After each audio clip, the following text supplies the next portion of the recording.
Hola, muy buenos días. Continuamos con este curso de hidráulica.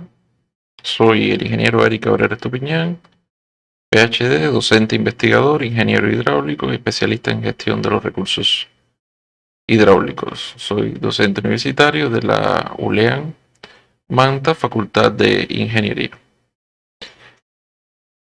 En esta actividad seguimos con la unidad número 1 de hidrostática. Vendría a ser la actividad número 2 y es una conferencia. Vamos a ver fundamentalmente el tema 1.2 relacionada con las propiedades físicas de los fluidos. Y ahí vamos a estudiar estas 5 propiedades físicas de los fluidos. Primeramente comenzamos con densidad y peso específico, después pasamos a la viscosidad, la compresibilidad, tensión superficial y culminaremos con presión de vapor. El objetivo que nos vamos a plantear en esta actividad será que ustedes sean capaces de conocer, reconocer también y comprender las propiedades físicas de los fluidos y sus principales características. Muchas veces ustedes confunden densidad con viscosidad. Bueno, pues esperamos que en esta conferencia estos temas queden realmente aclarados. En algunos casos hemos, acorde a la historia, acorde a la experiencia que tenemos, algunos de ustedes conocen varias de estas propiedades físicas, o otros, para otros son nuevas. Entonces por eso vamos a empezar desde prácticamente el principio, las características de estas propiedades, y además vamos a incluir en este tema pues la aplicabilidad que tiene para los ingenieros civiles e ingenieros hidráulicos, con algunos ejemplos prácticos como verán. La bibliografía que vamos a utilizar es la que hemos estado utilizando hasta este momento, el libro Fundamentos de Mecánica de los Fluidos. La información que vamos a dar acá, lo que vamos a brindar en esta conferencia, pues se encuentra en el primer capítulo del libro en cuestión.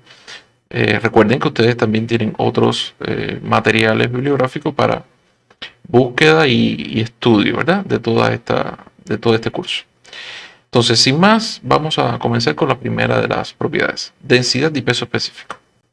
Antes de hablar de la densidad y del peso específico, a mí me gustaría aclarar un tema que muchas veces tiende a crear confusión. Y es, de una vez y por todas, separar dos conceptos que son totalmente diferentes, aunque se parecen mucho y muchas veces los confundimos. Y es el concepto de masa, de la magnitud física masa, que dicho sea de paso es una magnitud escalar, y la magnitud física peso, que es una magnitud física vectorial. Bien. La masa, como bien dice en la diapositiva, es una medida de la cantidad de materia, es decir, está relacionada con la cantidad de materia, que contiene, por supuesto, una sustancia. Obsérvese que la masa no depende del lugar donde se mida, ni de la presión, ni de la temperatura, ni de la altitud. Puede medirse incluso en otro planeta y la masa sería la misma, ¿bien? Porque tiene que ver con la composición de la sustancia, ¿bien? La cantidad de materia. Sin embargo, la fuerza, el peso, que vendría a ser una fuerza, es precisamente una fuerza con la que la Tierra u otro planeta atrae a las sustancias. ¿Bien? Este sí depende del lugar donde se mida, como bien dice acá. Es decir, no es lo mismo que se mida en la Tierra o en otro planeta, por ejemplo. Esta es la relación que existe entre la masa y el peso. Y tenemos en cuenta la segunda ley de Newton, entonces la sumatoria de cualquier fuerza es igual a la masa por la aceleración. De un grupo de fuerzas actuando en una partícula, por ejemplo, es igual a la masa por la aceleración.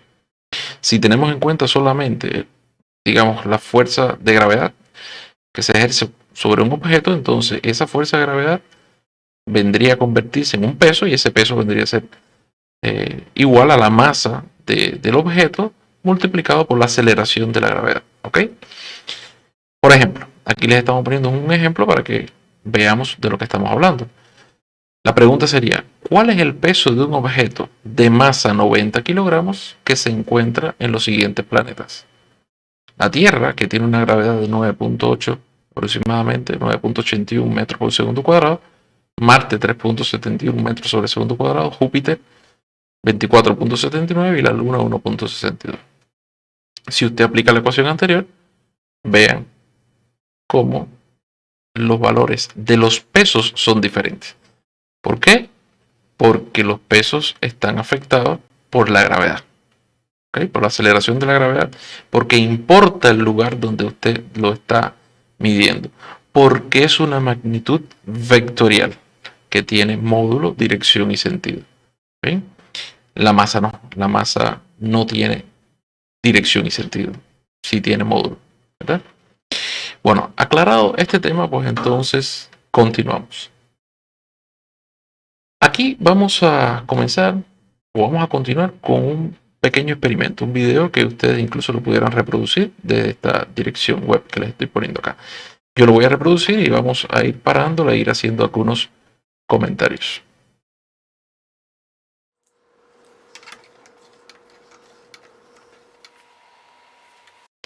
Primeramente tenemos un señor que tiene un depósito que está dividido por una especie de barrera, ¿verdad? Que vamos a decir que confina en dos lugares diferentes, pues un líquido determinado, que al parecer es agua. En una de las partes que tiene confinada agua, pues mezcla sal, pone sal y lo mezcla de forma perfecta, de forma tal que queda totalmente diluida la sal, ¿verdad? Entonces, en la parte izquierda, pues tenemos agua con sal y en la parte derecha tenemos agua tal cual, natural. Y observen que él en este momento está introduciendo un colorante rojo en la parte derecha y, como veremos ahora, azul en la parte izquierda.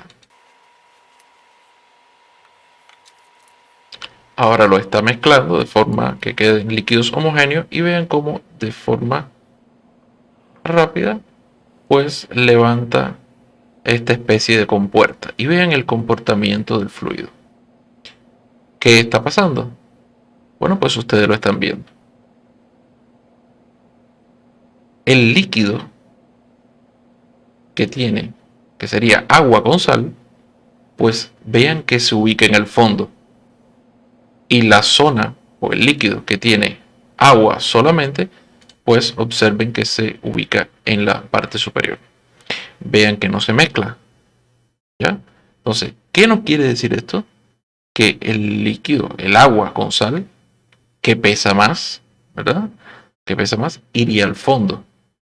Eso quiere decir que cuando hay dos líquidos que no se mezclan, pues estos dos líquidos tendrán que tener una ubicación, uno encima del otro.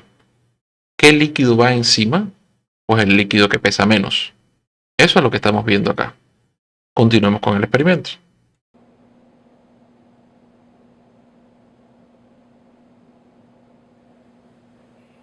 Ahora el señor vuelve a introducir la compuerta y vean cómo en uno de los compartimentos él mezcla. Ahora sí.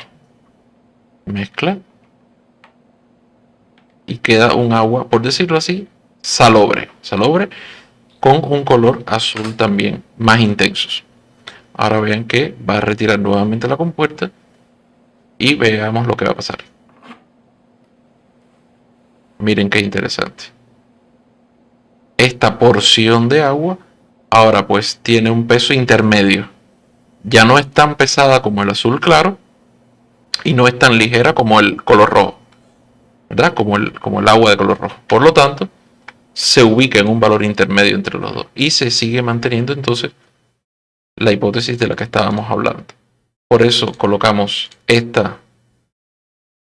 vamos a decir que este texto acá en el que dice que la densidad es una magnitud escalar referida a la cantidad de masa en un determinado volumen de una sustancia o un objeto sólido. Y de lo que hemos visto acá, la conclusión que se puede sacar es la que estábamos diciendo, pero aquí está escrita. Cuando se ponen en contacto dos líquidos sin que exista mezcla, el líquido de menor densidad, menor peso, flota sobre el de mayor densidad. Y eso es muy importante para todo lo que vamos a ver a continuación en esta parte de hidrostática. Continuamos para la próxima diapositiva. Vamos a ver Esto mismo, pero en un ejemplo más práctico, un ejemplo de ingeniería, un ejemplo real de ingeniería, mucho más práctico. Y les voy a mostrar un fenómeno que se llama intrusión salina. ¿De qué trata este fenómeno de intrusión salina? Pues les estoy poniendo acá un esquema de un corte de una zona en la Tierra que está en contacto con el mar. Vean que aquí tenemos el nivel del mar, esta sería la costa y este sería el perfil de la Tierra. ¿Ok? Entonces, vean cómo la zona impermeable, digamos, estaría en el fondo, en esta serie, esta línea, vamos a decir, horizontal que tenemos acá. Es decir, que el fondo marino, de alguna forma, está constituido por una estructura geológica que permite que el agua salada, pues, penetre tierra adentro. ¿Okay? Entonces, hay una intrusión salina. Vean que tenemos acá agua salada. Este es el, vamos a decir que el fondo marino. Y el agua salada pues se ha introducido en la Tierra. Bien, eso es lo que estamos mostrando acá. En la Tierra, en la parte superior de la Tierra, en la superficie, pues tenemos una zona en la que hay una recarga. ¿De qué estamos hablando? De una zona donde llueve mucho y la Tierra permite que haya una infiltración. Hay una infiltración del agua, parte del agua se queda almacenada en lagos, otra parte del agua se queda en los primeros estratos del suelo y otra parte del agua, una vez que se satura el suelo, pues infiltra de forma profunda y genera los llamados acuíferos, que son masas, grandes masas de agua, agua dulce, ¿verdad? Que los seres humanos podemos explotar. De hecho, son una de las fuentes de abasto más importantes de muchos países. En Cuba, por ejemplo, mi país de origen, prácticamente la mitad occidental del país predomina el uso del agua subterránea. Hay acuíferos y formaciones cársticas que permiten que se aloje mucha agua subterránea y se explota, es decir, hay equipos, pozos de bombeo que extraen toda esta agua. ¿Qué hemos puesto acá? Water table significa nivel del agua. Este vendría a ser una formación acuífera libre, ¿bien? ¿Por qué? Porque está en contacto, vamos a decir, que con la atmósfera en este medio poroso. ¿Ok? Entonces, ¿de dónde sale toda esta fresh water o agua dulce? Bien, de las zonas de recarga. Pueden haber interacciones entre un río o un lago y el agua subterránea. Vamos a decir que estableciéndose flujo en ambas direcciones. En fin, ya esto sería algo más complejo que se vería en un curso intensivo o un curso ya específico relacionado con hidrogeología. Y vean que aquí tenemos una interfaz, que en este caso sería una interfaz abrupta, ¿no? Porque en realidad más bien es una zona de mezcla entre el agua dulce y el agua salada. Ahora bien, fíjense que he trazado acá una línea horizontal donde tenemos el nivel medio del mar. Entendamos que ese sería, vamos a decir que sí, el nivel medio del mar. Y vamos a considerar una zona vertical acá en tierra donde quizás se pueda excavar o se pueda hacer un pozo. ¿Sí? Y vean que he definido dos alturas. Una primera altura desde el nivel de agua freático del acuífero y el nivel del mar. Puede haber 1 metro, 2 metros, 3 metros, 50 centímetros, la altura que sea. Yo la he denominado con la letra H minúscula. Y otra altura llamada Z, que iría desde el nivel del mar, nivel medio del mar, hasta esa zona de interfaz, esa zona que limita el agua dulce con el agua salada. ¿Está bien? Pues si consideramos que en este punto hay una superficie o una línea de presión equipotencial o la misma línea de presión, pues entonces en todos los puntos que hay acá, pues la presión debe ser la misma. No hemos entrado todavía a estudiar la presión, pero sí, de alguna manera ustedes, estudiantes de ingeniería civil, tienen una idea de qué cosa es la presión, ¿verdad? Entonces entiendan hasta ahora que la presión en esta zona, vamos a decir que puede ser la misma. De forma tal que la presión en toda esta línea es la misma. Pero lo que estamos viendo acá es que en la parte derecha, digamos que toda esa presión está, vamos a decir que afectada por agua salada. Mientras que en la parte derecha, pues esta presión que se encuentra aquí en esta línea roja, pues está afectada por agua dulce, ¿verdad? o lo que es lo mismo.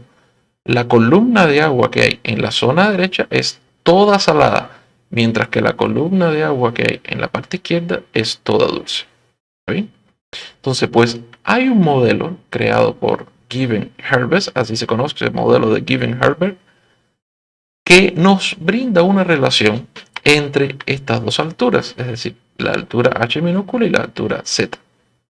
Una relación entre ellos. ¿Y de qué depende esa relación? Depende precisamente de las densidades del agua dulce y las densidades del agua salada. ¿Ok? Entonces, analicemos un poco más. Densidad del agua dulce a 20 grados Celsius. ¿Cuál es el valor? 1 gramo sobre centímetro cúbico. Y esto es un dato que ya tenemos que empezar a manejar nosotros. Ya estos son datos que ustedes tienen que recordar. Pero no quisiera que lo recuerden tanto en estas unidades del sistema CGS. Yo preferiría que lo trabajaran en el sistema de kilogramos, ¿verdad? Entonces, estos gramos sería bueno convertirlo en kilogramos. Y para eso vimos la primera conferencia. Recuerden, gramos, para convertirlo a kilogramos, estaríamos moviéndonos hacia la izquierda y estaríamos moviéndonos con 3 saltos, ¿verdad? De gramos a kilogramos tendríamos que ir de gramo, decagramo, hectogramo y kilogramo. Como el exponente es 1, entonces sería dividido por 10 elevado a la 1 por 3. Los movimientos son 3 y el exponente es 1. ¿Ok? Por lo tanto, tendríamos que dividir por 1000 a este valor para convertir los gramos en kilogramos. Eso en el numerador. Estoy haciendo una especie de repaso y consolidación de cambio de unidades. Y en el denominador, ¿qué estaría pasando? Bueno, pues estos centímetros cúbicos sería conveniente convertirlos a metros cúbicos o llevarlos a metros cúbicos. ¿Bien? El movimiento también sería de derecha a izquierda, centímetro, decímetro y metro. Tendríamos que movernos en 2 o dar 2 saltos. Sin embargo, el exponente es 3, por lo tanto, 2 por 3, 6. ¿Ok? Y como nos movemos hacia la izquierda, tenemos que dividir. ¿Ok? De forma tal que nos quedaría algo así. En el numerador dividimos por 1000 y en el denominador dividimos también, pero por 1.000.000. Este 1.000.000 pasa hacia arriba, ¿ok? Y nos quedaría 1.000.000 entre 1000. Los 3 ceros de este 1000 se cancela con los 3 ceros de los 6 ceros de 1.000.000 y me quedaría simplemente 1000. ¿Ok? 1000 kilogramos por metro cúbico. Este valor ustedes lo deben ya manejar, lo deben conocer y lo deben aplicar en todo lo largo de la asignatura. ¿Ok? La densidad del agua dulce la vamos a trabajar como 1000 kilogramos sobre metro cúbico. 1000 kilogramos sobre metro cúbico. ¿Bien? Densidad del agua dulce. Y la densidad del agua salada, pues, es un poco mayor. Lo que igual quiere decir que el agua salada pesa un poco más. Es por eso que vemos acá que el agua salada está en la zona de abajo. Es decir, el agua dulce flota sobre el agua salada. ¿Ok? Si hacemos la conversión, pues nos estaría dando 1025 kilogramos sobre metros cúbicos.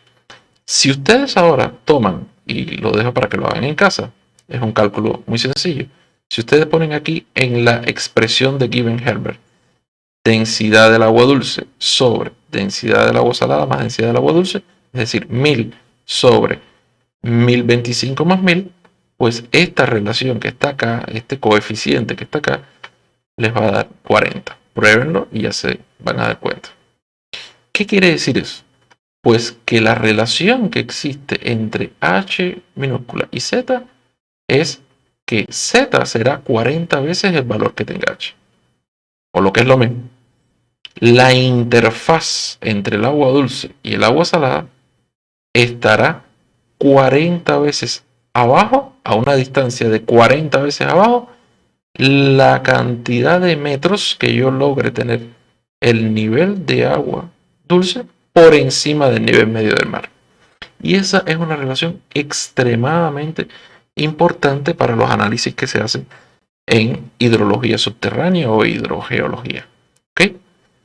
Si ahora, por ejemplo, hacemos este análisis y decimos, por ejemplo, que debido a esta recarga, el acuífero en esta zona se mantiene a una altura H de 1 metro, Entonces incorporamos el 1 metro acá en la ecuación y estaríamos obteniendo esta interfaz a 40 metros, ¿verdad? A 40 metros del nivel medio del mar.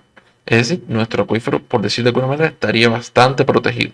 Porque la idea es que esta curva de intrusión salina no penetre tanto en tierra y no suba. ¿Por qué? Porque puede contaminar pozos que hubiera acá en esta zona. Entonces, esto es algo que los ingenieros tratamos de controlar mucho. Hay varios problemas que han ocurrido en el mundo. Este problema de intrusión salina es muy importante, sobre todo en países costeros. A veces no solo en países costeros, en Cuba ha habido problemas. Por ejemplo, tengo conocimiento también que en el delta del Llobregat, en España, lo he visto en artículos científicos, pues han tenido serios problemas con el tema de la intrusión salina. ¿Por qué? Porque en tierra acá se extrae mucha agua y eso hace que bajen los niveles acá, y al bajar los niveles que prácticamente se pegan a los niveles del nivel medio del mar, pues el agua salada pues lo que hace es penetrar. Bien, este valor de Z disminuye y el agua salada penetra. ¿De dónde se obtuvo esta relación de Gibbon-Herbert? No es objetivo ahora que yo se los explique paso a paso. Una vez que ya demos conceptos de superficie equipotencial, de presión y demás, pues en ese momento yo les explicaré de dónde que sale esta ecuación de equilibrio de presiones. ¿Ok? Simplemente a este nivel lo que quisiera es que acepten esta ecuación y vean la importancia que tiene entonces la densidad para los análisis que estamos haciendo. ¿Ok? Si por ejemplo tuviéramos este mismo caso, pero en unos meses en los que la lluvia es mucho menor, digamos, aquí en esta zona hay 6 meses donde llueve mucho y el acuífero está muy recuperado, con niveles por encima del nivel medio del mar, y hay meses en los que prácticamente no llueve, el consumo de agua es muy fuerte también, y entonces sucede esto que les estoy mostrando acá. Vean entonces como H, es decir, el nivel de agua en el acuífero sobre el nivel medio del mar es muy pequeño en comparación con el caso anterior. ¿Qué es lo que pasa? Que la cuña de intrusión salina pues penetra más en tierra y eso pone en problema, en crisis a nuestro acuífero. ¿Por qué? Porque ya ahora ya toda esta zona que estaba acá, que antes era de agua dulce, pues se ha contaminado con agua salada. Y descontaminar estas zonas pues cuesta bastante trabajo. Entonces, incluso hay, digamos, estudios, por ejemplo, en España, en los que, ¿qué es lo que han hecho ellos? Crear no solo pozos de extracción de agua, sino ya pozos de inyección de agua, en los que ellos son capaces de inyectar, bombear agua hacia el acuífero, agua limpia al acuífero, para tratar de que esta cuña pues se rezague. Esa es la idea. Esta agua que inyectan acá es fundamentalmente agua que sale de las plantas de tratamiento de agua residual. Entonces, este ejemplo que estoy poniendo acá es, por ejemplo, y esto es simplemente una hipótesis, cuando H, por ejemplo, le he puesto aquí un valor de 0.2. Recuerden que en el primer caso tenía 1 metro. Ahora solamente tenemos 20 centímetros. Y vean entonces cómo la Z, el valor de Z, es decir, la altura desde el nivel medio del mar hasta donde está la zona de interfaz ha bajado a 8 metros. ¿Ven? Para que puedan hacer las comparaciones incluso desde el punto de vista numérico. Entonces quiero que observen la importancia entonces que tiene esta densidad. En mi estudio de doctorado, por ejemplo, yo tuve que hacer o hice un modelo de flujo de agua subterránea y un modelo de administración de agua subterránea. Un modelo basado en elementos finitos, utilizando técnicas de optimización y demás. Y el caso de estudio que trabajé fue el acuífero de la cuenca sur de La Habana, que es un acuífero muy importante y que abastece en gran medida a toda la ciudad de La Habana, que se encuentra al norte acá del país. El acuífero se encuentra en el sur y la ciudad de La Habana pues se encuentra al norte de la provincia. Hay unos 19 pozos que en su conjunto bombean unos 3 metros cúbicos por segundo, que es bastante agua, hacia la ciudad. Y vean que entonces este acuífero es un acuífero abierto en la zona sur, aquí al mar. Hay toda esta línea roja que están viendo acá, es un dique que se llama Dique Sur de La Habana, que está construido para tratar de que toda el agua, esta es una zona muy llana, todo el agua que por los pequeños riachuelos que que hay en esta zona, pues el agua dulce que sale al mar, pues se trata de interceptar con este dique y crea un nivel, vamos a decir que de agua dulce para que no llegue al mar, ¿no? Trata de contener todo ese nivel de agua dulce y ese nivel de agua dulce hace que aumente la carga hidráulica de agua dulce en esta zona y hace que se pueda retirar el agua salada al mar. Este es un perfil, digamos, en un pozo determinado, digamos que tierra adentro, a unos 16 kilómetros, que es donde se encuentra esta batería de pozos. Aquí les estoy poniendo la idea que tuvimos en el modelo que construimos en su momento, en el que prácticamente lo que hacemos es tratar de encontrar en el modelo de administración el caudal máximo que se puede extraer de todos estos pozos y de algunos pozos más para acá, pero estos son los principales, para que el acuífero no se contamine. Todo esto a sabiendas de que el agua salada ya ha penetrado en estas zonas acá adentro porque se tienen registros de calidad del agua. Entonces, vean cómo ocurre que hemos en este modelo pues determinado las alturas mínimas que pueden haber de abatimiento, así como se le llama en hidrogeología, de abatimiento en los pozos. Este sería el abatimiento de niveles, perdón, de niveles en los pozos. Este sería el nivel de agua en el pozo en plena extracción, nivel dinámico, para que el pozo no se contamine. Vean que cuando ocurre esto en esta zona, el nivel baja, el nivel de agua en el pozo baja y ocurre un movimiento de agua salada hacia el pozo, producto de que hay como si fuera, vamos a decir así, una succión hacia pues toda el agua está más pesada, hacia todo el agua en toda la zona, todo el nivel de agua en toda la zona, pero también puede subir el agua más pesada. Esa es la idea y la hipótesis aquí también que se utiliza para todo el modelo, que se utilizó para el modelo, fue la hipótesis de Given-Herbert. Entonces vean la aplicabilidad que tiene todo esto en ya productos de ingeniería vamos a decir que de una alta importancia y de un alto nivel, vamos a decir que de ingeniería.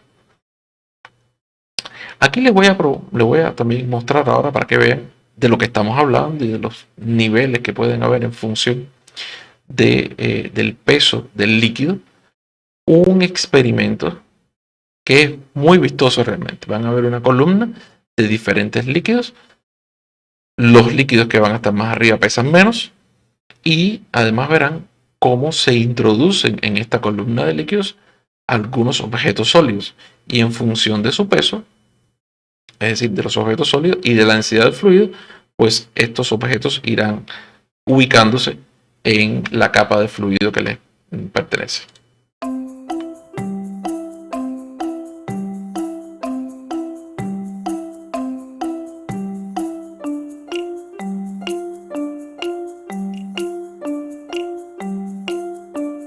Fíjense que aquí le están dando todos los ingredientes, un recipiente largo de cristal, miel de abejas, sirope 100% de sirope de maple, leche entera, también detergente, en fin, ahí tienen todos los ingredientes.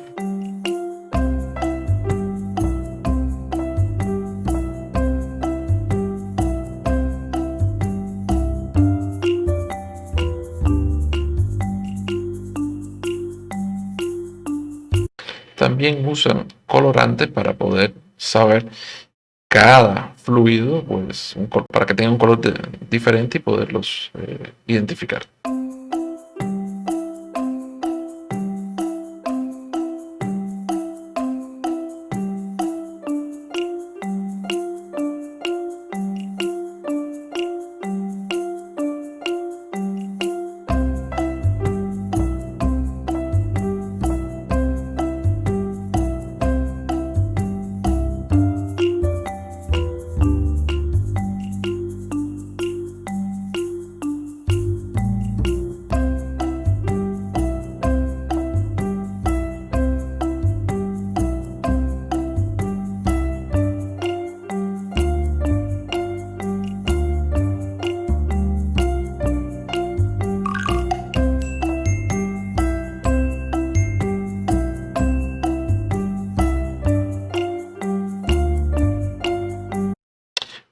cómo en este momento está dejando caer muy suavemente una semilla de maíz.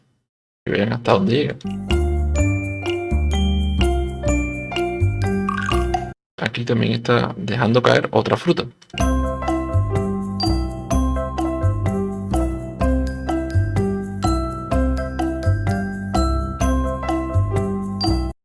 Hay incluso, si se fijan, un tornillo acá abajo que es de acero y ese sí va hacia el fondo. La semilla de maíz se queda acá. Aquí parece que es una fruta. Y aquí pues una bola de ping pong. Acá, un tomato. Aquí. Bueno, pues aquí pueden ir viendo todos los objetos que deja caer y vean cómo estos objetos en función de su peso se van ubicando en cada una de las layers. Entonces, esto es la densidad.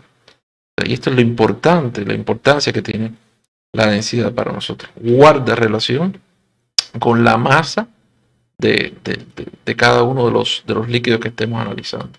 Y también con su peso, como vamos a ver a continuación.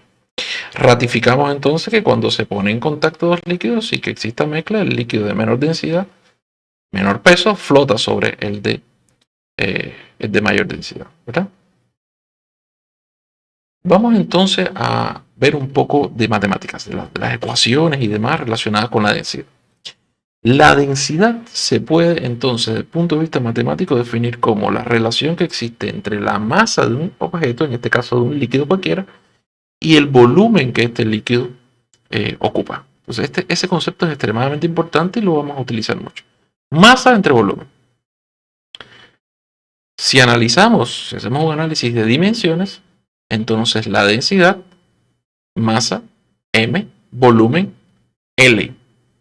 Volumen es L a la 3 porque sería en un sistema internacional de unidades metros cúbicos.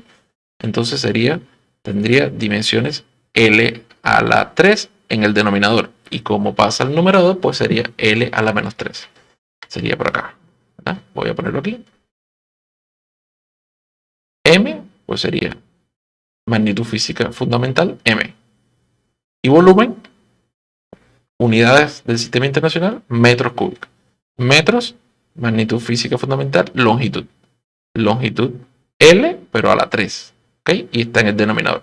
Para que pase el numerador, pues ubicamos la L, pero el exponente tiene que cambiar de signo. M, L a la menos 3. Estoy haciendo un repaso de lo que ya vimos en la primera clase relacionado con análisis dimensional. Aquí, a continuación, ubicamos el sistema de unidades en el sistema MKS. ¿Ok? Metros, kilogramos y segundos. Bueno, pues aquí están las unidades y aquí están las magnitudes físicas en el sistema MLT. Esta es la densidad.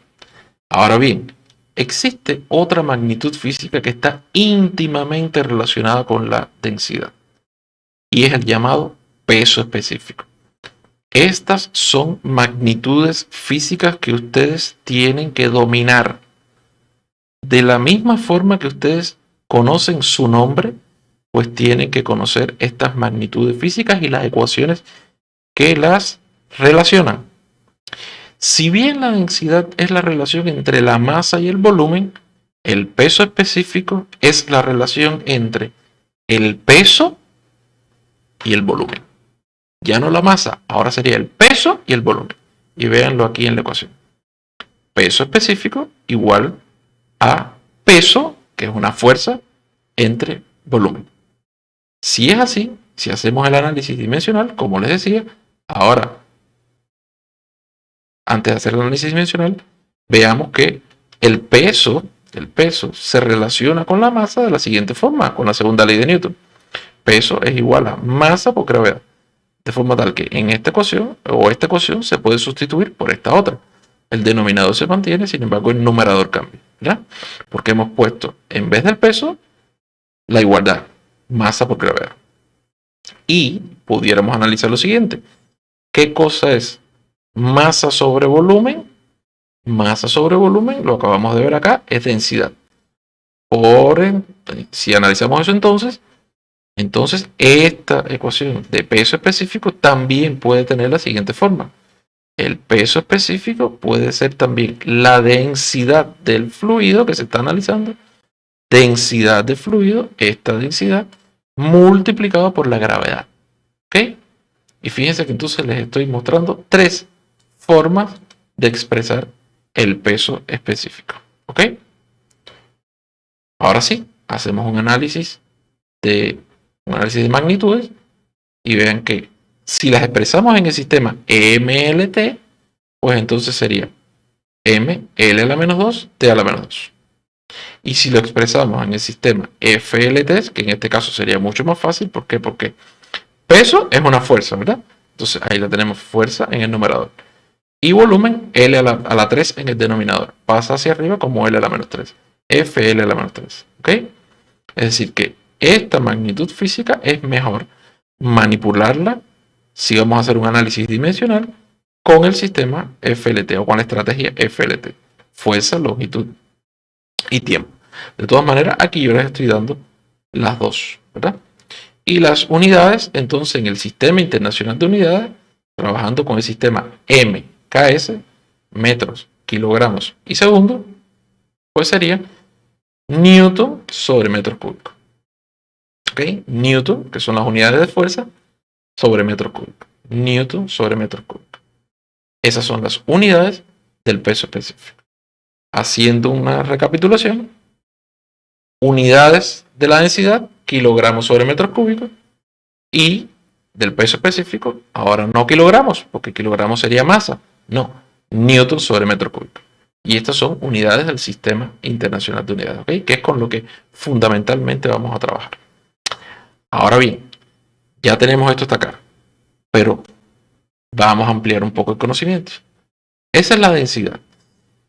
Pero existe un término que se conoce como, o una magnitud física que se conoce como densidad, pero ahora tiene un apellido, relativa.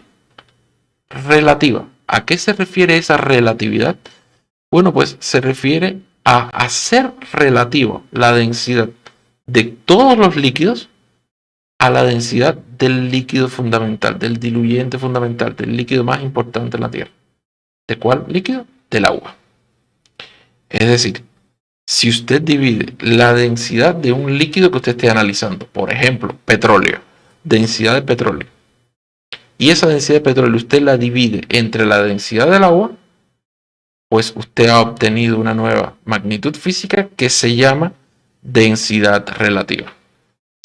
O la vamos a denotar nosotros acá en nuestra asignatura con la letra S mayúscula. ¿Verdad? S mayúscula sería la densidad relativa del líquido que se esté analizando. ¿Ok? Cada líquido tendrá una densidad relativa determinada. Ustedes me pudieran preguntar, profesor, ¿y el agua tiene una densidad relativa? Mi respuesta es sí. Si el líquido que estamos analizando es agua, entonces este cociente quedaría densidad del agua, ρ sub 0, sobre ρ sub 0. ¿Bien? Entonces, ¿cuál sería el resultado? 1. Y ese resultado es muy importante, ¿verdad? 1 es muy importante, porque me está diciendo que la densidad relativa del agua vale 1. ¿Ok? Y otra cosa que es muy importante, esta densidad relativa siempre es adimensional, es decir, no tiene dimensiones, es adimensional. Lo mismo ocurre con el peso, el llamado peso específico relativo. Bien, peso específico relativo, que vendría a ser ya no la densidad, sino el peso específico del líquido que esté analizando entre el peso específico del agua. Que si hace los cálculos, como el peso específico es densidad por gravedad, las gravedades se eliminan en ambos casos y le queda prácticamente lo que vimos arriba. Densidad del líquido sobre densidad del agua.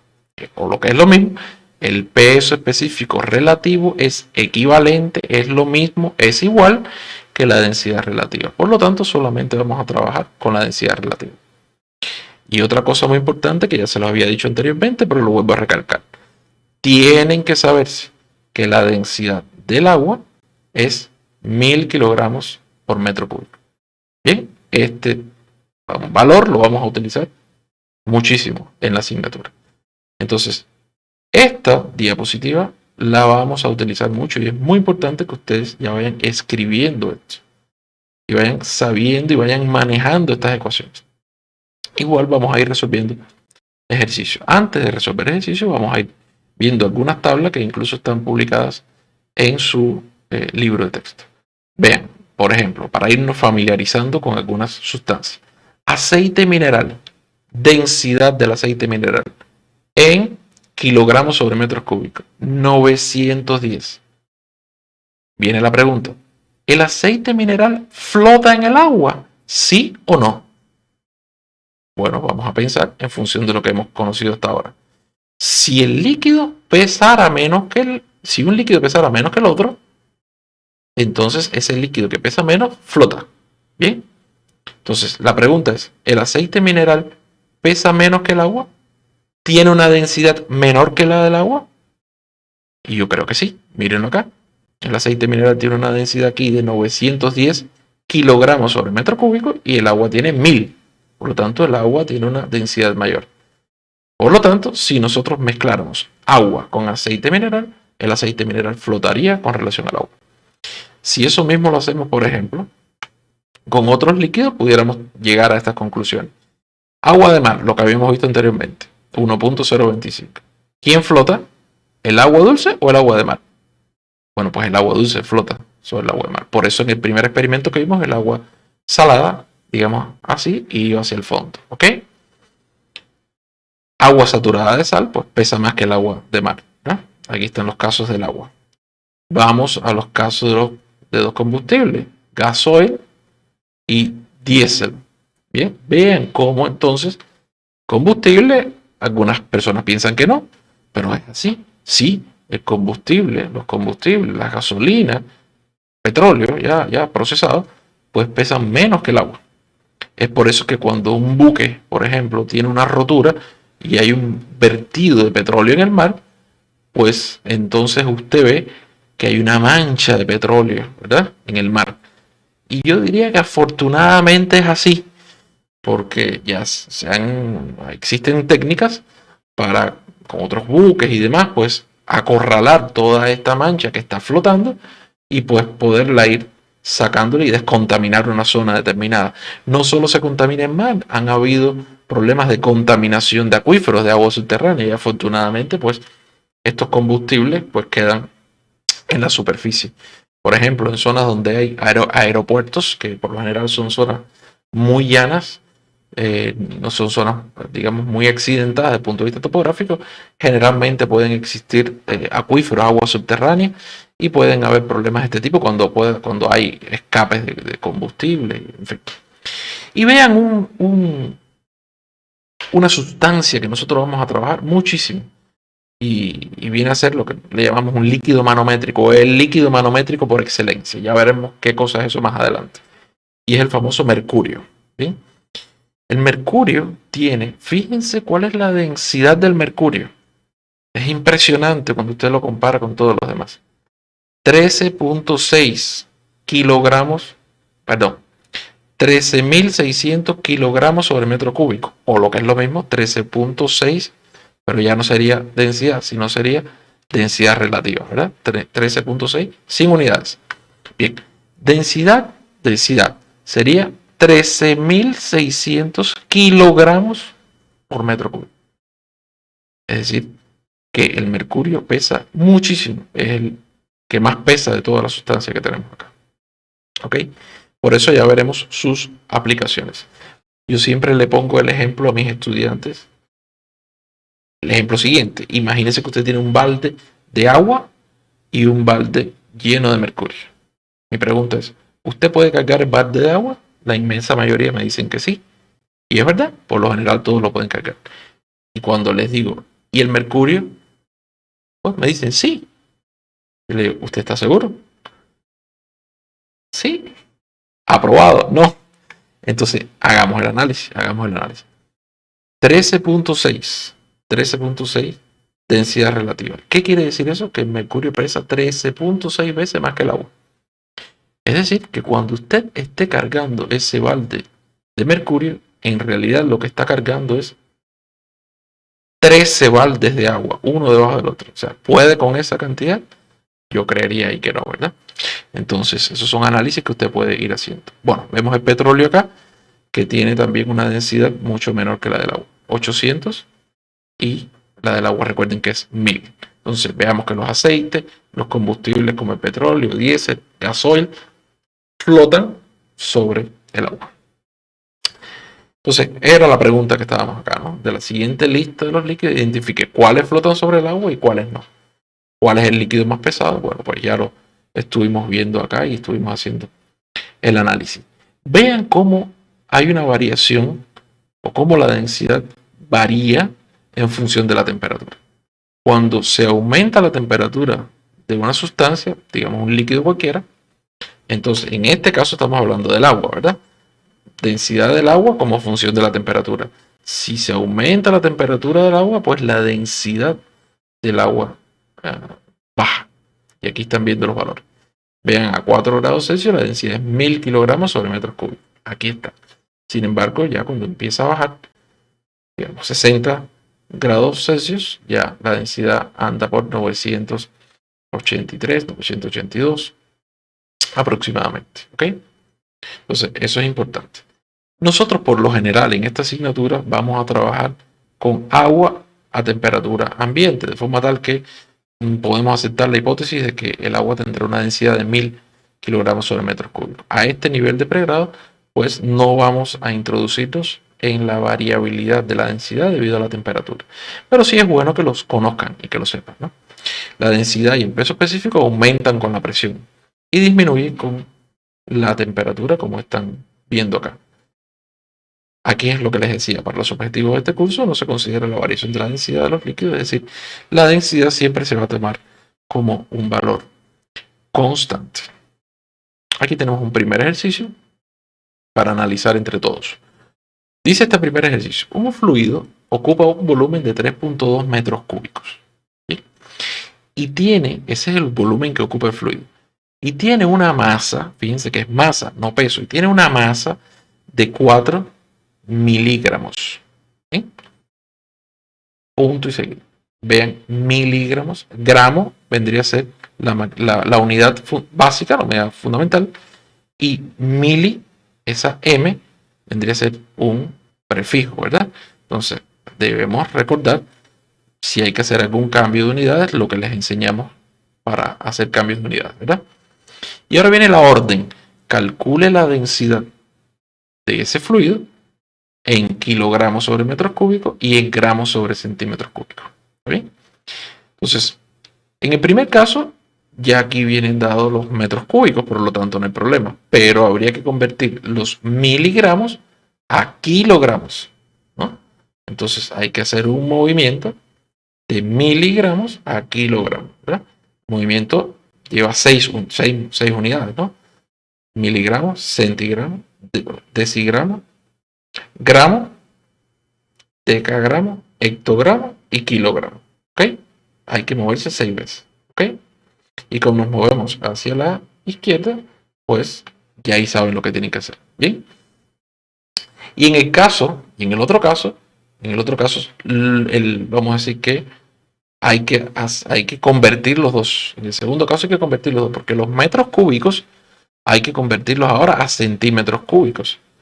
Y el movimiento es entonces hacia la derecha ahora, ¿verdad? Y ese movimiento es de dos niveles. Metro a centímetro. Centímetro, decímetro y metro. Metro, decímetro, centímetro. Serían dos movimientos multiplicados por 3, porque el exponente es 3. Sería 10 a la 6, 1.000.000. ¿Está bien? Y ahora, ¿se multiplica o se divide? Se multiplica. ¿Ok?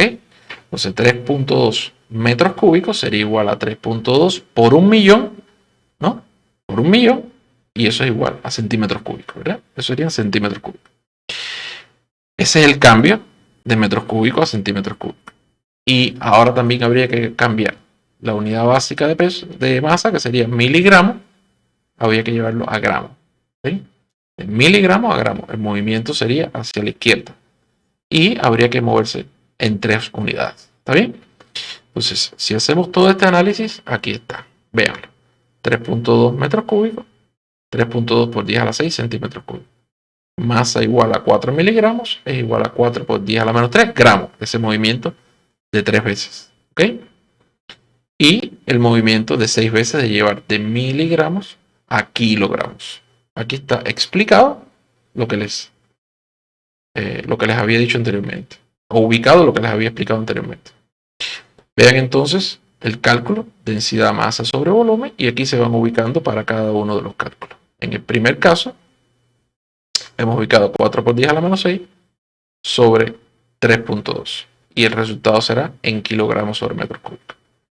Y en el segundo caso, pues 4 por 10 a la menos 3 sobre 3.2 por 10 a la 6. Y el resultado, 1.25 por 10 a la menos 9 gramos sobre centímetro cúbico. ¿Ok?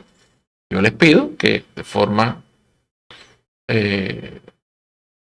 vamos a decir que pausada, pues hagan todos estos análisis. Para eso fue la primera asignatura, para que ustedes, vamos a decir que tengan un entrenamiento para poder hacer estos cambios de unidades. ¿Ok?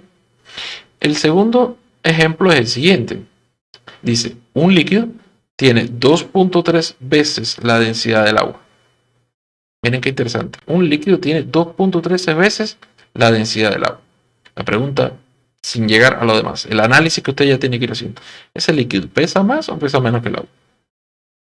Bueno, pues si la densidad es 2.3 veces la del agua, lo que hay que hacer ahí sería multiplicar la densidad del agua por 2.3. Por lo tanto, ese líquido va a ser más pesado que el agua.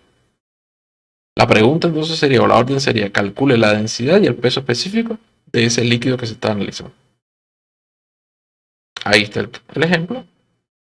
Densidad del líquido, como les decía, sería la densidad relativa de ese líquido, que sería 2.3 veces, esa vendría a ser la densidad relativa, por mil. ¿Por qué esta es la densidad relativa? Haga el análisis. Haga el análisis. Si nosotros calculamos la densidad relativa, por ejemplo, del agua, sería densidad del agua sobre densidad del agua, ¿no? Entonces, eso nos da un coeficiente. Ese coeficiente es numérico, adimensional. Esa es la cantidad de veces que el líquido que está en el denominador es igual al líquido que está en el numerador. Porque si usted multiplica la densidad del que está en el denominador por ese coeficiente, entonces será la cantidad de veces, el coeficiente, la cantidad de veces de la densidad del líquido que está en el denominador, ¿verdad? Entonces, haga ese análisis con varios líquidos y se va a dar cuenta que este coeficiente, siempre que lo digan así, en cualquier orden, pues será la densidad relativa.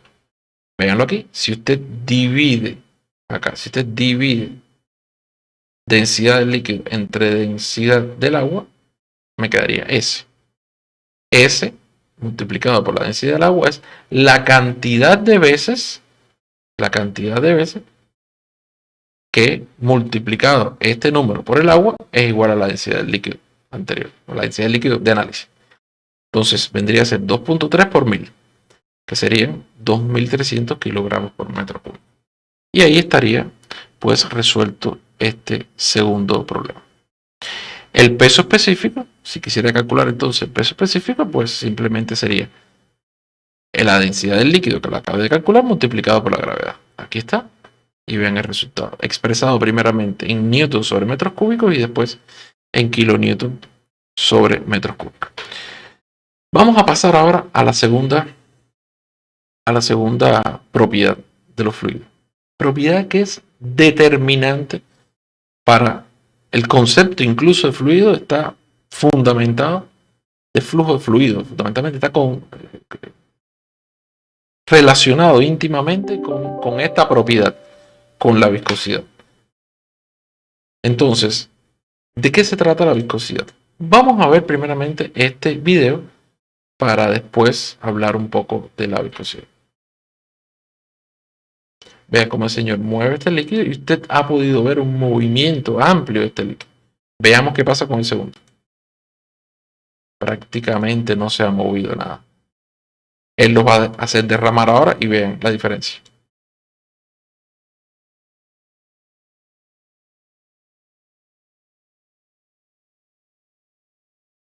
Ese líquido, todos lo conocemos prácticamente, parece agua.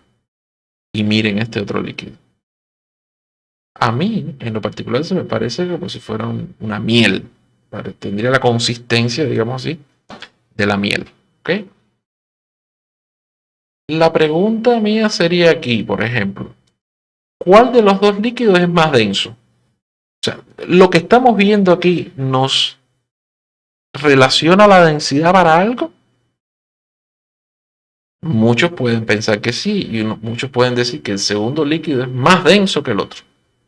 La densidad del segundo es mayor que la del otro. Y estaríamos cometiendo un error. ¿Está bien? ¿Por qué? Porque este comportamiento que hemos visto acá no guarda relación con la densidad. ¿Ok? La densidad y la viscosidad son dos propiedades completamente diferentes.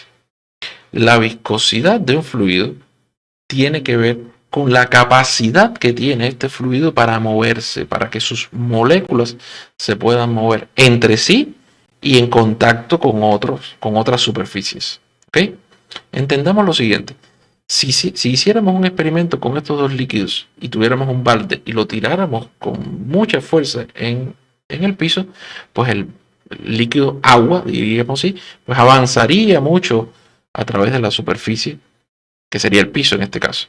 Sin embargo, si hacemos eso con este otro líquido, prácticamente toda esa masa de líquido no va a avanzar casi nada. ¿Por qué? Porque le ofrece una mayor resistencia al movimiento. ¿Ok? Entonces, esta, como dice acá la diapositiva, es sin duda la propiedad más importante de los fluidos. Como les decía hace un rato, hasta el punto que la propia definición rigurosa de fluido se basa en ella. Toda la escuela teórica de la hidrodinámica clásica se basó en suponer, o en aceptar una hipótesis de que los fluidos eran invícidos, es decir, que no tenían viscosidad. Efectivamente, estos son los llamados fluidos ideales, ¿ok? Que tienen poca aplicabilidad, pero que en un principio son muy importantes para tratar de encontrar algunas relaciones, como veremos más adelante, cuando veamos ya la dinámica de los fluidos fundamentalmente, algunas relaciones que son fundamentales para entender el movimiento de los fluidos. La viscosidad es una reacción, del fluido en contra del movimiento relativo de sus partículas. Se manifiesta en forma de tensiones tangenciales o cortantes, a partir de las hipótesis de la mecánica del medio continuo. Se pudiera comparar con la fricción, es verdad. Es una fricción fluida, si se quiere. Es por eso que la viscosidad es una propiedad que nace, sale, se proyecta, emerge, pudiera ser así, solo cuando el fluido está en movimiento. Si el fluido está en estado estático, no es que el fluido no tenga capacidad de, entre comillas, viscosidad. Sí, él tiene capacidad, pero como él no está expuesto a un movimiento, pues esa capacidad de viscosidad pues no sale. Esa capacidad de esa propiedad física no se está pronunciando en ese momento. Solamente sale la viscosidad o solamente aparece la viscosidad cuando el fluido está en movimiento. Entonces la diferencia fundamental es que ella no impide el movimiento. Y esta propiedad es la que define, como les decía hace un rato, el fluido. Es verdad, no impide el movimiento, pero sí guarda relación con el movimiento. Y eso es lo que hemos estado hablando hasta ahora. Vamos a ver un experimento para tratar de encontrar, tratar de dilucidar un poco qué cosa es la viscosidad. Supongamos que tenemos un líquido acá, una superficie lisa debajo, un líquido, tenemos una superficie lisa, metálica, puede ser así arriba, y la vamos a mover muy lentamente, con una fuerza determinada que me garantice que haya una velocidad constante. Estamos haciéndolo acá. Y lo que les he dibujado abajo es un perfil de velocidades de las capas de fluido que se están moviendo. Ahora, aquí estamos suponiendo que el movimiento es muy lento y que el movimiento se realiza por capas, o lo que es lo mismo, que es un movimiento laminar. Capas o láminas, es decir, que es un movimiento laminar. Esta línea azul que ustedes están viendo acá vendría a ser la línea que define las velocidades. En el eje de las X pues tenemos la velocidad y en el eje de las Y pues tenemos una altura, medición de alturas. Entonces si en el eje X tenemos la velocidad, cada uno de estos vectores define un vector de velocidad.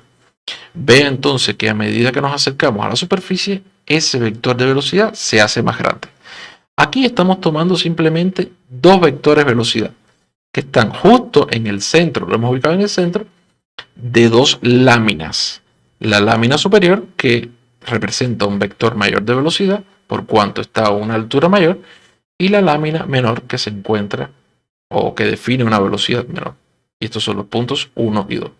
Vean que el ancho de cada lámina le hemos llamado delta y por supuesto la diferencia que existe en la vertical entre estos dos vectores también será delta y porque se encuentra en el centroide, ambos vectores en el centroide de estos dos rectángulos. Y un aspecto muy importante es que cuanto se adelanta un vector del otro, un vector contiguo del otro, le hemos llamado acá delta V. Estos son porciones diferenciales. Diferencial de altura, diferencial de velocidad. Estas son, como les decía, capas adyacentes. El flujo de fluido es laminar, en este caso, punto 1. El desplazamiento que se puede lograr con este vector, pues será igual a la velocidad en el punto 1, que es el que estamos más abajo, es igual a la velocidad con la que se mueve esa capa multiplicado por el tiempo. Fíjense que aquí estamos aplicando una ecuación muy sencilla de la cinemática. Velocidad por tiempo igual a desplazamiento. ¿Y qué pasa con el punto 2? Bueno, pues el punto 2 tendría la misma velocidad que el punto 1. Es decir, el vector 2 tendría, el vector que se define en el punto 2 tendría la misma velocidad que el vector que está en 1, o sea, más abajo, más un delta V. Más un delta V que es el que están viendo ustedes aquí, más este delta V. Entonces la velocidad en 2 es mayor. Por eso es que este vector es un poco más grande, porque tiene más velocidad, multiplicado por delta T. Entonces, ¿qué se produce aquí? Se produce efectivamente una distorsión del fluido. Es decir, la capa de arriba como que se adelanta más a la de abajo. ¿Bien? Ahora, cuando el fluido se mueve en flujo laminar, pues ¿qué pasa? Que la capa de arriba y la de abajo, si bien la de arriba está más avanzada, pues la de arriba no se adelanta demasiado, sino que siempre mantienen esa distancia. ¿Y cómo se mantiene esa distancia? Pues gracias a las uniones moleculares que existen entre, vamos a decir así, esas láminas. Y esas uniones moleculares vienen dadas también por lo que se llaman estos esfuerzos tangenciales, ¿verdad? Como dice acá, entre las capas de fluido se generan esfuerzos de corte o friccionales por unidades de área de contorno. Estos tau, que son esfuerzos tangenciales, esfuerzos de corte friccional. ¿Bien?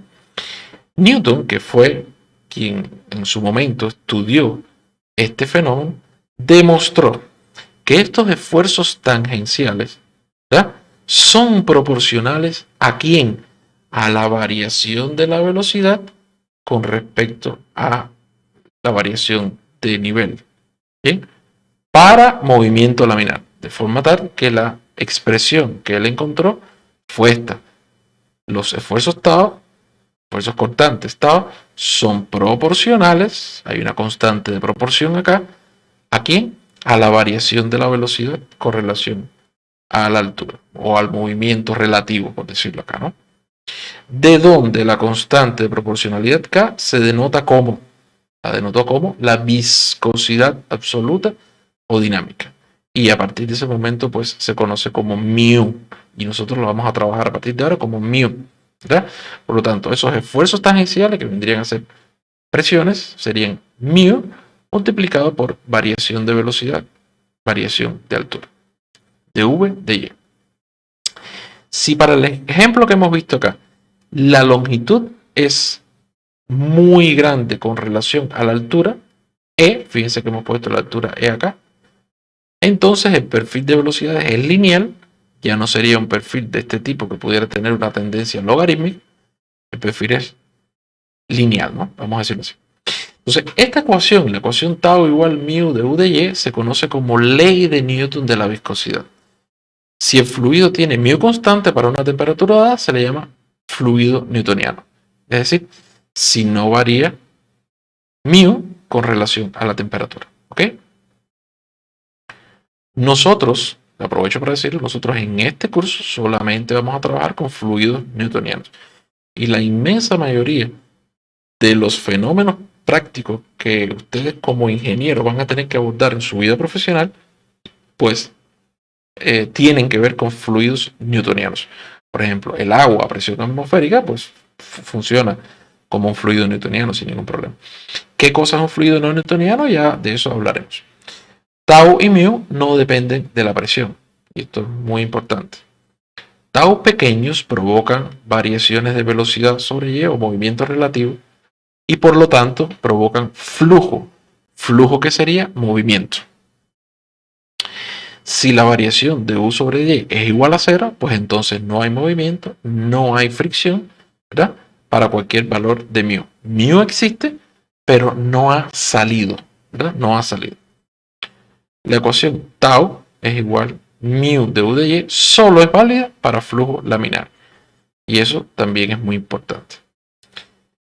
Bien, relacionado con todo este tema, el esfuerzo cortante o fuerza cortante, si bien no lo vamos a utilizar mucho, solo para análisis dimensional y demás, pues es bueno que vean esta gráfica. Vean qué interesante es esta gráfica.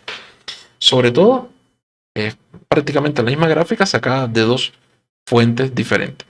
Vean cómo en el eje de las X estamos poniendo du de Y, ¿sí? La variación de u de Y. Y por el eje de las Y estamos poniendo tau, ¿verdad? Entonces, vean que la pendiente de Y de X, recordemos los conceptos de cálculo diferencial, de Y de X, que vendría a ser la pendiente de cada una de estas rectas, nos dice a nosotros si el fluido que se está analizando tiene más viscosidad o menos viscosidad que otros, ¿verdad? Por ejemplo, miren qué interesante. ¿Recuerdan vamos a decir que el crudo, petróleo crudo? Recuerden que el petróleo era menos denso que el agua, o sea, pues flotaba en el agua. ¿Recuerdan eso? Miren ahora, agua a 60 grados Fahrenheit. Acá, agua a 60 grados Fahrenheit. Y petróleo crudo. ¿Cuál de los dos es más viscoso? Efectivamente, es más viscoso. O sea, ¿cuál tiene más inclinación? Recuerden que la inclinación es la pendiente y es, en este caso, ¿quién? La viscosidad. Recordemos la ecuación. Aquí está la ecuación. Esta es la ecuación de una línea recta que no tiene el término independiente. ¿Verdad? Tau, variable dependiente, mu sería la pendiente, de u de y, la variable x, ¿no? Y igual a m por x más n. No existe n acá, no hay interacción con el eje de la y porque todos parten del origen. No hay estoy vinculando esto con el cálculo, ¿verdad? Entonces, ¿quién es mu en estos gráficos? La pendiente. ¿Y quién es la pendiente? De y de x, la derivada. De y, variación de y con respecto a x. Cuando la x vale 1, entonces de y entonces sería ¿quién? Mu. Y vean aquí el caso. Entonces, esta curva que representa el petróleo crudo, el crudo, sería más viscoso que el agua. Entonces vean, es menos denso y más viscoso que el agua. ¿Ok? Entonces es por eso que no nos podemos dejar confundir. No es lo mismo la viscosidad que la densidad. No guardan relación. ¿Ok? Si quisiéramos calcular la fuerza, pues entonces, algo interesante acá, tau, yo se lo había dicho hace un rato, son esfuerzos de corte, son presiones. Vean aquí las unidades en el Sistema Internacional de Unidades. Newton son unidades de fuerza sobre metros cuadrados. Newton sobre metro cuadrado. Fuerza dividido entre área, por lo tanto es una presión, ¿verdad? Si yo quisiera obtener fuerza cortante, pues tendría que multiplicar tau, lo tendría que multiplicar por el área de corte, ¿verdad? Entonces, la fuerza vendría a ser tau por área. Pero si yo multiplico por área el miembro izquierdo, también tengo que multiplicar por área el miembro derecho para no afectar la ecuación. Por lo tanto, la fuerza quedaría tau por A igual a mu por A de U de Y. ¿Ok? Y si tenemos en cuenta que la velocidad arriba es constante, si el valor de la lámina es mucho mayor con relación a la altura, pues nos queda la ecuación de esta forma, ¿no? Donde dy vendría a ser la altura del nivel de agua que tenga en el experimento que estoy haciendo, en este caso, ¿no?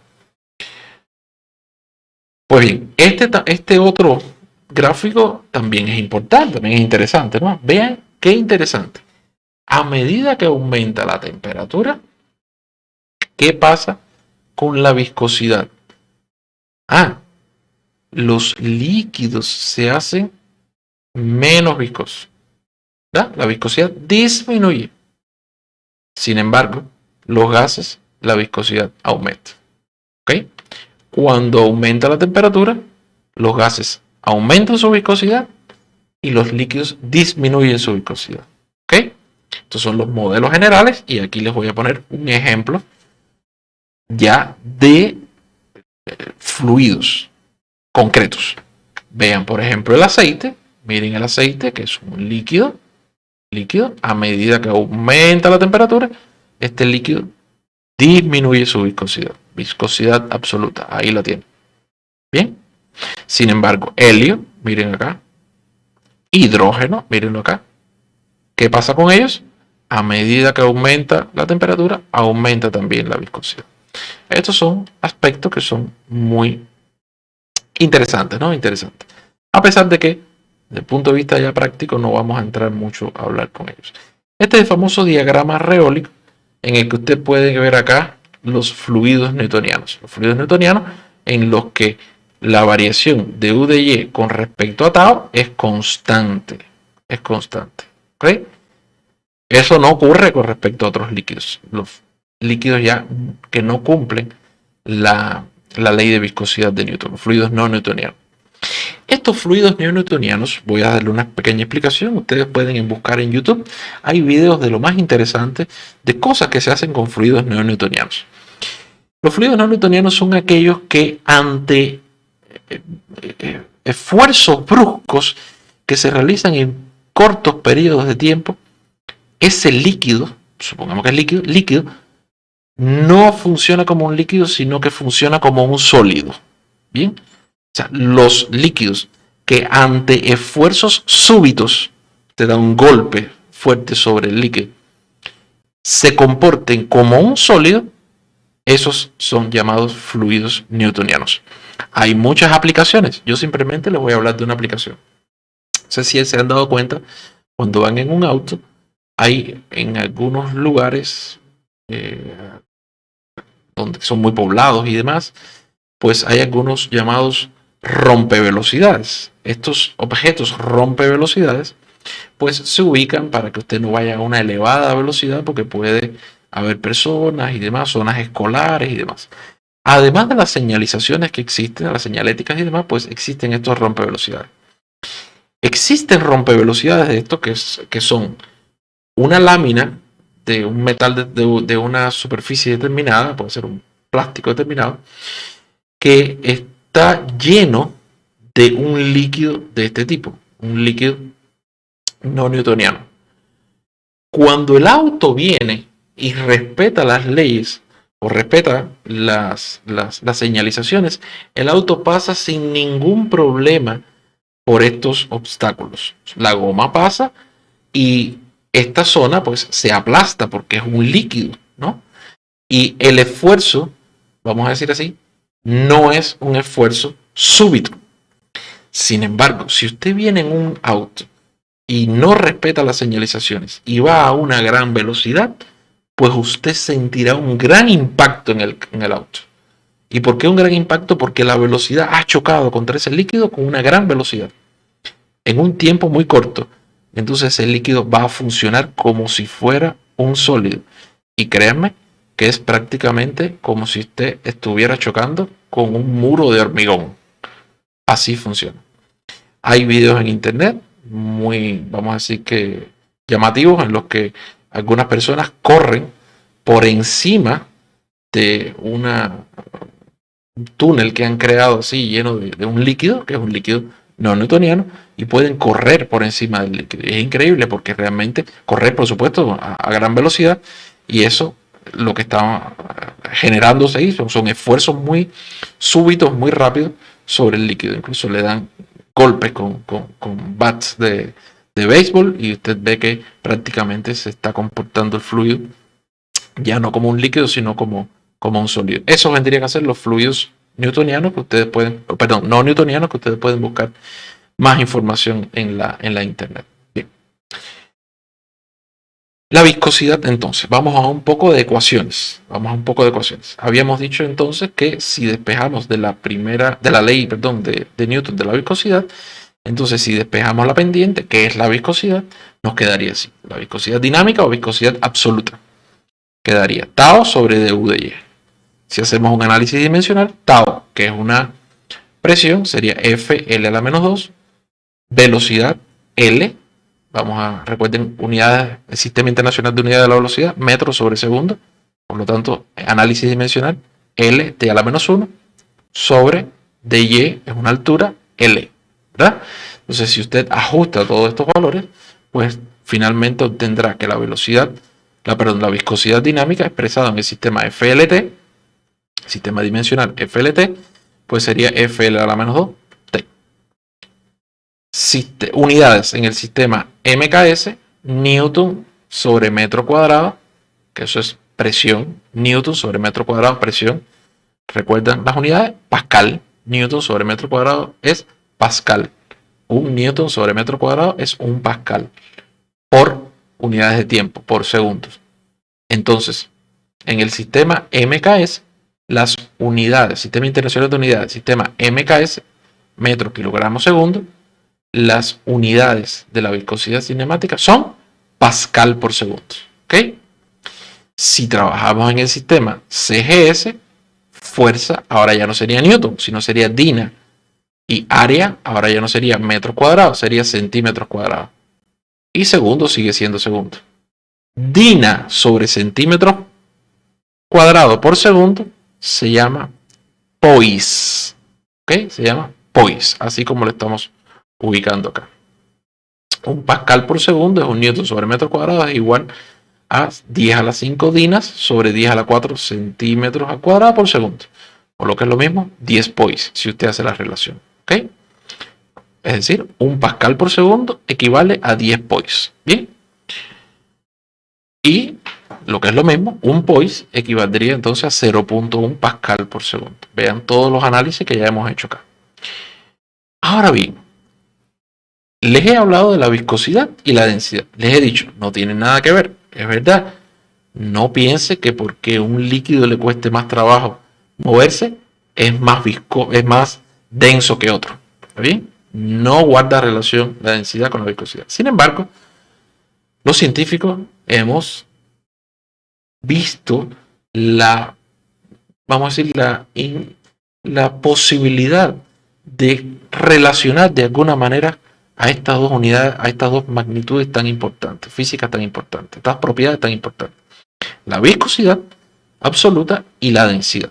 ¿Ok? Y se genera una nueva magnitud física llamada, ahora no viscosidad dinámica, no, o viscosidad absoluta, no. La viscosidad dinámica o absoluta, esa es la de Newton. Bien, la de la ley de Newton de viscosidad. Ahora, cuando relacionamos a esa viscosidad dinámica o absoluta de Newton con la densidad que tiene ese fluido, es decir, mu sobre rho, entonces obtenemos la llamada viscosidad cinemática. Y esta viscosidad cinemática, pues entonces, si hacemos un análisis de dimensiones, tendría las dimensiones finales L al cuadrado T a la menos 1. Sistema Internacional de Unidades, L al cuadrado vendría a ser metros al cuadrado sobre segundos, ¿verdad? Metro al cuadrado sobre segundo. MKS, metros cuadrados sobre segundo. CGS, centímetros cuadrados sobre segundo. Y en el sistema CGS, centímetros cuadrados sobre segundo, se denominan Stoke. ¿Ok? Stoke. El mismo análisis que hicimos arriba. Un Stoke es 0.0001 metro cuadrado sobre segundo. Un metro sobre segundo sería, un metro cuadrado sobre segundo serían 10 a la 4 Stoke. Un recurso memotécnico para recordar las unidades y las dimensiones de la viscosidad cinemática. ¿Cuáles son las unidades en el Sistema Internacional de Unidades de la gravedad, de la aceleración? Metros sobre segundo cuadrado, ¿verdad? Bueno, pues aquí es lo contrario. Aquí sería metros cuadrados sobre segundo. Pero intervienen las mismas magnitudes físicas, metros y segundos. El problema está en el que en la aceleración, quien está elevado al cuadrado es el tiempo, el segundo. Y aquí, en la viscosidad cinemática, quien está elevado al cuadrado es la longitud, metros, ¿verdad? Entonces, esto es simplemente un recurso memotécnico para usted memorizar, ¿ok? ¿Cuáles serían las magnitudes, las dimensiones, perdón, de la viscosidad cinemática? Resumiendo acá, la viscosidad absoluta o dinámica, o la viscosidad de Newton, vendría a expresarse en unidades Newton sobre metro cuadrado, que es Pascal, Pascal por segundo en el Sistema Internacional de Unidades. ¿Bien? Sistema MKS. Y la viscosidad cinemática no es más que la relación entre la viscosidad dinámica absoluta de Newton y la densidad del líquido. Ese parámetro es quien me vincula a ambos dos. Pero vean que es un parámetro creado. ¿Ok? No es un parámetro creado. Bien. Y las unidades entonces serían metro cuadrado sobre segundo en el Sistema Internacional de Unidades, trabajando con el sistema MKS. ¿Ok? Vamos a hablar entonces ahora de otra propiedad física. Antes de hablar de la compresibilidad, simplemente decirle, para esta parte de estática, por supuesto, trabajaremos solo la viscosidad o las viscosidades en análisis dimensional. Ya vamos a trabajar con mayor profundidad a la propiedad física viscosidad cuando analicemos el fluido, el flujo de fluido, ya cuando estemos en cinemática y en dinámica del fluido. ¿Okay? Vamos entonces a hablar algo de compresibilidad de la sustancia, en este caso los fluidos. Los fluidos se pueden comprimir, ¿sí? Por una presión que se puede generar sobre el fluido, almacenándose energía elástica. Cuando se suelta esa energía elástica, cuando se cesa la presión, el volumen de fluido comprimido se expande nuevamente, ¿no? Volviendo a su estado inicial. Por eso los fluidos son un medio elástico. Y eso usted lo pudiera comprobar, digamos, con una jeringa. Usted puede tomar una jeringa, la tapa, llena de, supongamos, de gas, de aire. Usted aprieta y podrá, de alguna manera, comprimir un poco el aire. Cuando usted suelta el émbolo, usted verá que el émbolo retrocede y llega a ocupar el espacio que tenía al principio antes de que usted presionara. Ese es el experimento que sustenta lo que estamos poniendo en este párrafo acá. En ingeniería se resume todo esto con el llamado módulo de elasticidad volumétrico E. Y aquí les vamos a hacer un experimento para determinar qué cosa es ese módulo o cómo se puede encontrar este módulo. Supongamos que tenemos un líquido en un recipiente y un émbolo arriba, ¿verdad? Primeramente, este líquido tiene un volumen determinado, tiene un área de fondo determinada el recipiente, y pues se le va a aplicar una fuerza F1 en principio. Vamos a ir haciendo una gráfica en la parte derecha en la que por el eje de las X tendremos el volumen final que se obtendrá entre el volumen inicial V1, y a eso le vamos a llamar deformación, ¿ok? Y en el eje de la Y vamos a tener los esfuerzos, que vendría a ser la presión que se obtiene al generar la fuerza que se genera, ¿verdad? Esa presión se obtiene como la relación fuerza entre área. Fuerza dividido entre el área de fondo del émbolo. Supongamos que el émbolo es redondo. Pues medimos esa área, la calculamos, tenemos el diámetro, pi por el diámetro cuadrado sobre 4, ese es el área. Esa área multiplicada por la fuerza dividida entre esa área, pues vendría a ser la presión, que es la que se va a graficar acá. Pues, ¿qué es lo que vamos a hacer? La primera vez partimos de 1. ¿Por qué? Porque el volumen que estamos analizando es exactamente igual al volumen inicial, al volumen V1. Por lo tanto, V entre V1 vale 1. Partimos desde ahí. Pasa un tiempo y aplicamos una fuerza F2. ¿Ok? Le pegamos una fuerza F2 que por supuesto es mayor que la fuerza F1. Cuando aplicamos una fuerza F2, vean que se ha ocurrido una compresión. Una compresión que viene dada por la diferencia de volumen delta V1. ¿Está bien? Delta V1. Entonces, ¿cómo podemos poner eso en el gráfico? De la siguiente manera. Ahí está. ¿Ven? La relación V entre V1 ahora es menor que la unidad. ¿Por qué? Porque V2, en este tiempo acá, V2 es menor. Vean que este volumen acá es menor que este. Y está en el numerador. Recuerden que este volumen que está en el numerador vendrá a ser el volumen de cada ensayo que yo haga, que siempre será menor que este, que el volumen inicial. Por lo tanto, esta relación de V1 sobre V2 bajó y es un valor menor que 1. Por ejemplo, puede ser 0.8, puede ser 0.9, bajó. Y esto se logra efectivamente aplicando una presión mayor que la presión que había aplicado para el primer punto, ¿no? Y ahí tenemos entonces el segundo punto. Seguimos el experimento y aplicamos una fuerza ahora mayor que la fuerza F2. ¿Ok? Y efectivamente la compresión es mayor. V3 es ahora menor. El volumen que se genera al final de esa fuerza F3 es menor que el volumen V2. Por lo tanto, volvemos a obtener otro punto acá. Si unimos y hacemos esto varias veces, en todos esos puntos encontraremos una curva como la que estamos demostrando, ubicando acá. Si usted calcula la pendiente de esa curva, pues estará encontrando la relación dP en Y, dP sobre dV. Cuando esa pendiente, cuando por el eje de las X nos movemos una unidad, es decir, que V sobre delta V vale 1, entonces el valor de Y, que vendría a ser la variación de presión, ese valor de Y, entonces sería el llamado módulo de elasticidad volumétrica. Y ahí usted lo tendría. El módulo de elasticidad volumétrico es menos la variación de presión sobre dV sobre V inicial. Bien. Bueno, pues conocido esto, aquí tienen un pequeño problema que lo podemos resolver. Dice un líquido comprimido en un cilindro tiene un volumen de 0.4 metros cúbicos a 70 kilogramos sobre metros cúbicos. ¿Bien? Sobre centímetros cúbicos. Esta es la presión que se está generando y este es el volumen que se tiene. Y un volumen de 0.396, ven que es menor, a una presión mayor. ¿Sí? Ahí dan los dos puntos. Determinar el módulo de elasticidad volumétrica. Bueno, pues usted aplica la ecuación. Ahí tiene la variación de presión, 140 menos 70, y la variación de volumen también entre el volumen inicial. ¿Cuál es el módulo de elasticidad volumétrico? Menos 7000 kilogramos por centímetro cuadrado. Y ya acabo de resolver el problema.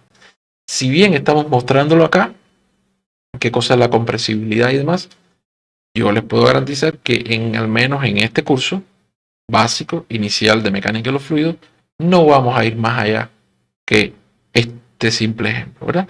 Nos interesan mucho más otras propiedades, ¿ok? Pero de todas maneras quisimos traérselas acá. Es decir, nosotros por lo general vamos a trabajar con agua, con petróleo, pero fundamentalmente con agua, con líquidos, en los que la compresibilidad prácticamente no nos va a interesar, ¿ok? Vamos para la otra propiedad. Vamos a hablar ahora de la tensión superficial, la capilaridad y los fenómenos de capilaridad. La propiedad básicamente es la tensión superficial. Bien. Les vamos a mostrar un experimento que yo en su momento lo hice y me gustó mucho. Y ahí vamos a hablar bastante de esta propiedad que es muy, muy interesante. Usted este experimento lo podrá hacer sin ningún problema en casa. Y ahí tiene las indicaciones. Vean que tenemos un recipiente con agua. Vamos a llenar un recipiente cualquiera. Si es de cristal es mejor para poder ver. Vean que tenemos una aguja. Podemos utilizar también una cuchilla de afeitar, de las que venían antiguas, esas cuchillas que eran grandes de acero, ¿verdad? Y vean lo que va a hacer este señor. Bueno, en este caso está ubicando una servilleta. Yo lo he hecho sin ubicar la servilleta y no habría ningún problema. Miren lo que está pasando.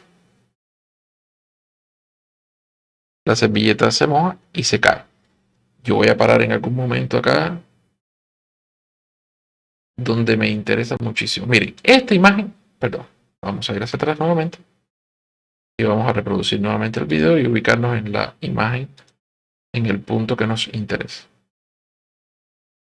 A ver, esta imagen para mí es muy interesante. Muy interesante. Este objeto que está acá es una aguja de acero, pesa mucho más que el agua, por lo tanto debería ir hacia el fondo. ¿Por qué no va hacia el fondo? Por la forma que tiene la aguja. Si usted tira, por ejemplo, sobre esa capa de agua, sobre esa agua, sobre ese líquido, recipiente, agua, un tornillo, pues ese se va hacia el fondo, ¿verdad? ¿Por qué se va al fondo? Precisamente por la forma del tornillo. Primeramente porque pesa más que el agua y va al fondo. Pero además por la forma. No se queda en la superficie por la forma. Vean que qué está pasando acá. El líquido está formando como una membrana, como una capa, que es capaz entonces de resistir determinados esfuerzos sobre ella, permitiendo que algunos objetos pues puedan permanecer sin ningún tipo de problema sobre ella. Este es el caso de la aguja, incluso objetos que pesan más, tienen una mayor densidad. Este es el caso de la aguja, está el caso también, como les decía, de algunas cuchillas de afeitar que usted la pone con mucho cuidado y van a flotar sin ningún problema sobre, sobre esta superficie. Ahí tiene la dirección del video y usted podrá verlos. También hay otros videos. Vean que ahora si usted toca la aguja y rompe esta membrana, pues efectivamente la aguja se podrá ir hacia el fondo, ¿no? Y efectivamente la tensión superficial, esa propiedad hace que la aguja pues no vaya al fondo en principio, ¿ok? Entonces la tensión superficial se manifiesta solo en líquidos en su superficie de contacto, perdón, con otros fluidos o sólidos.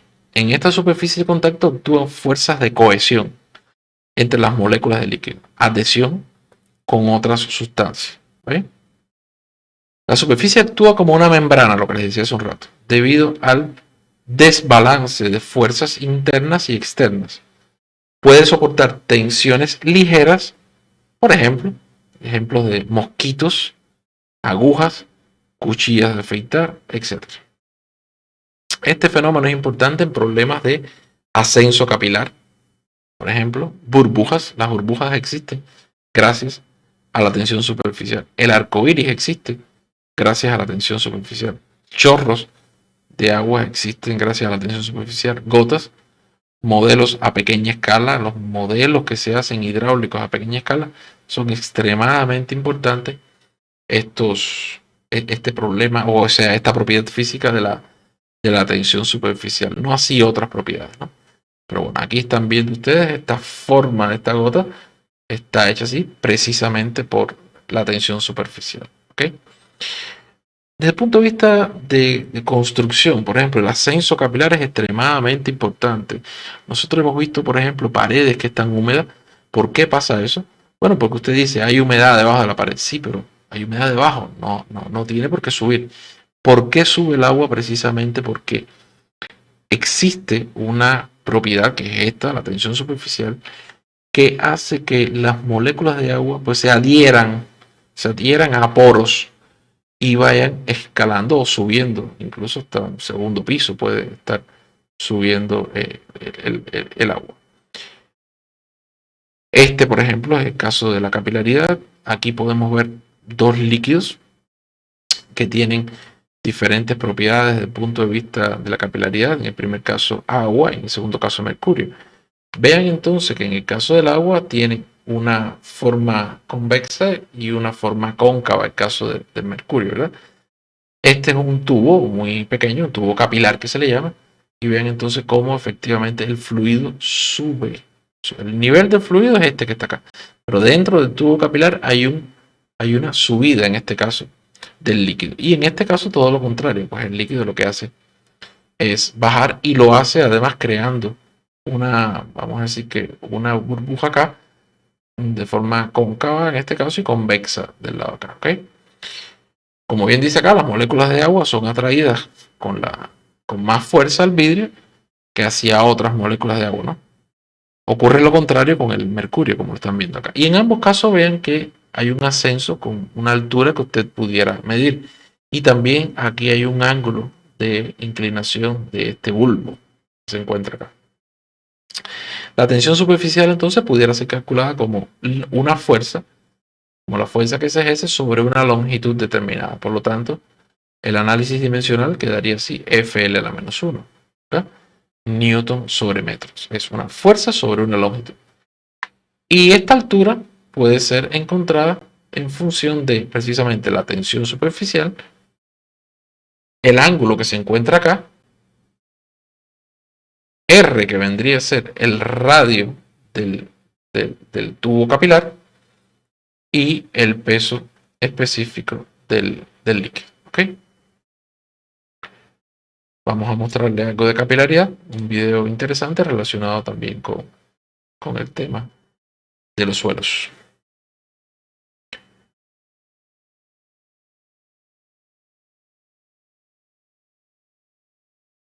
Ven cómo bajo el suelo, como dice acá, bajo la superficie de la Tierra hay pequeños canales verticales denominados microporos, generados por bacterias, hongos, partículas. O sea, si usted se introduce en una matriz de suelo, pues ahí tendrá materia orgánica, materia inorgánica, tendrá aire, tendrá agua. ¿Sí? En las zonas donde hay aire, pues si llueve en esta zona por acá o si hay alguna fuente de agua, pues estos huecos que se encuentran acá llenos de aire, pues se pueden saturar llenándose de agua, ¿verdad? Volvemos nuevamente al video.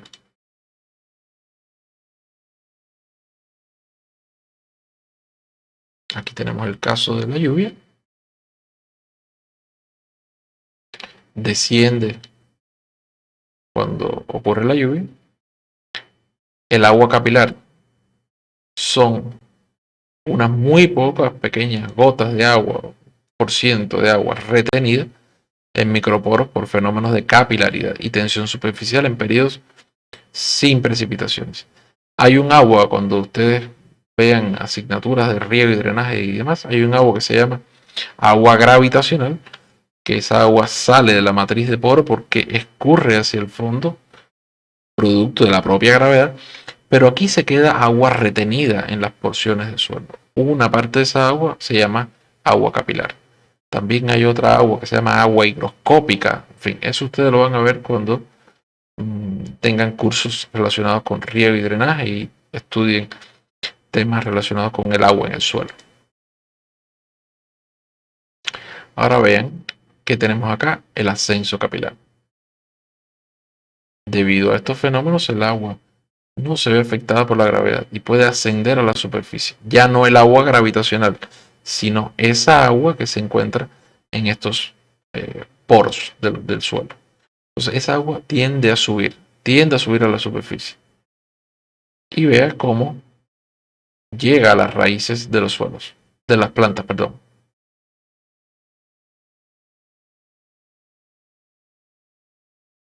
Así es. Vean cómo estas plantas utilizan microporos para tratar de captar esa agua.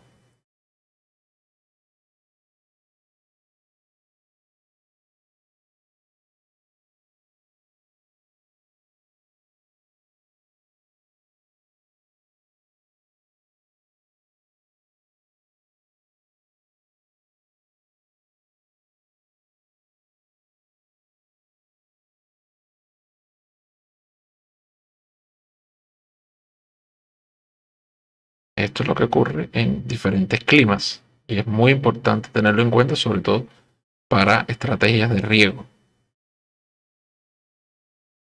Hay un aspecto que no está tocado acá y yo igual se lo quiero tocar porque les puede pasar en su vida profesional. Este fenómeno, vamos a quizás ir a alguna acá, a una diapositiva aquí, a este punto. Los efectos de capilaridad también pueden traer problemas de contaminación de suelo. ¿Por qué? Porque el agua capilar puede ascender a la superficie y cuando asciende a la superficie va moviendo o va llevándose, vamos a decir que minerales hacia la superficie, ¿no? Sales, sobre todo para la superficie. Cuando llega a la superficie, pues es el agua es evaporada por el sol y quedarían entonces acá en la superficie esas sales.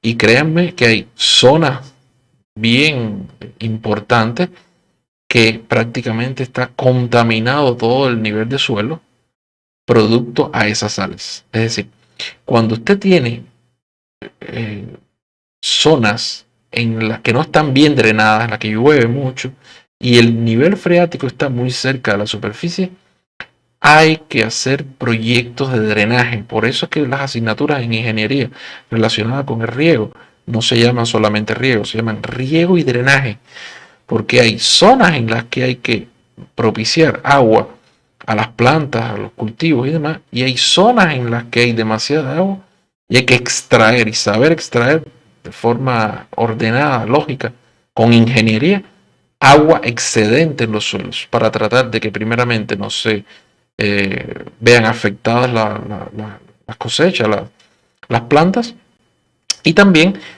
si no hay plantas en esa zona, pues para que los suelos no se vean contaminados productos de exceso de sales en los suelos. Entonces, esos son aspectos que son extremadamente importantes manejar desde el punto de vista de la ingeniería.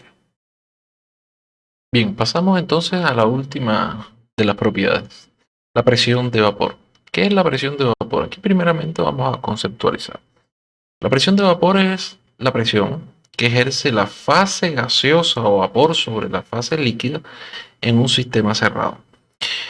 Entendamos esto lo siguiente. Supongamos que tenemos un recipiente en el que tenemos gasolina.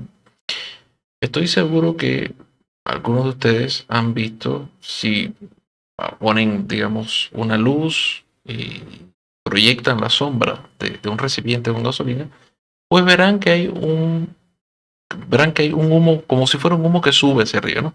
Esos son los gases de este líquido que es muy volátil, que va cambiando su estado de estado líquido a estado gaseoso. Es decir, hay un grupo de moléculas que van saliendo. Si uno tapa realmente ese recipiente, pues estas moléculas ya no podrán irse a la atmósfera, quedarán atrapadas en esa zona.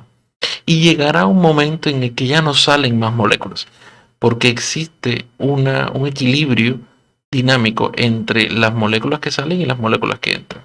Justo la presión que se obtiene en ese momento es la llamada presión de vapor del líquido.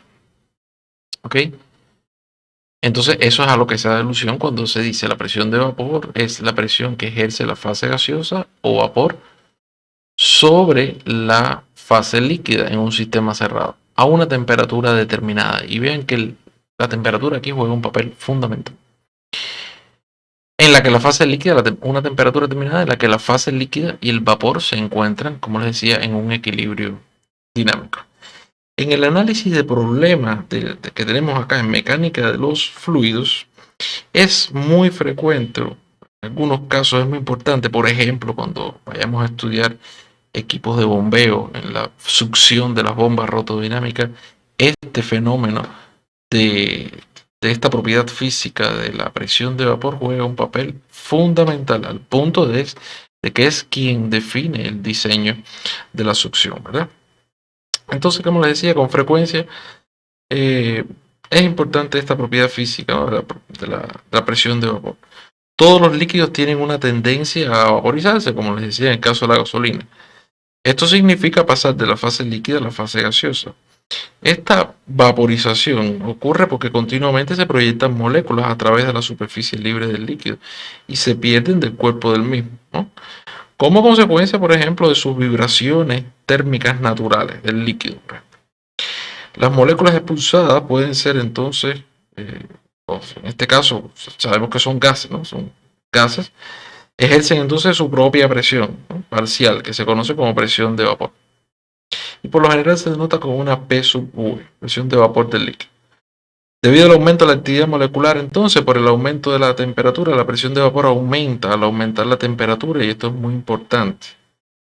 Bien, la presión de vapor aumenta al aumentar la temperatura. La ebullición, que significa formación de burbujas de vapor a través de la masa fluida, ocurrirá cualquiera sea la temperatura, cuando la presión absoluta exterior que esté impuesta sobre el líquido sea igual o menor que la presión de vapor del líquido. Entonces, cuando la temperatura es igual a la presión de vapor del líquido mayor, entonces ocurre este fenómeno de ebullición, ¿no?, evaporización o ebullición. Esto significa que en el punto de ebullición de un líquido depende, o que este punto de ebullición del líquido depende tanto de la temperatura como de la presión impuesta. ¿Okay? Hay un ejemplo clásico que a mí me gusta mucho siempre ponerlo a los estudiantes. Supongamos que tenemos un recipiente con agua, ¿bien? Recipiente con agua a nivel medio del mar, ¿bien? Todos ustedes saben que cuando nosotros ponemos a calentar esa agua, ella empieza a ebullir o a hervir a los 100 grados Celsius, ¿bien? Estamos trabajando a una presión atmosférica de, por ejemplo, 10 metros de columna de agua, que sería lo mismo que 101.3 kilopascal, ¿ok? Ahora, hagamos lo siguiente. Tomemos esa agua, ya no caliente, subamos ese recipiente unos 12 kilómetros de altura. Recuerden que la atmósfera tiene unos 50 kilómetros aproximados. Es decir, estamos subiendo prácticamente 2 veces el monte Aconcagua, que tiene unos 6.000 metros de altura. 12 kilómetros de altura.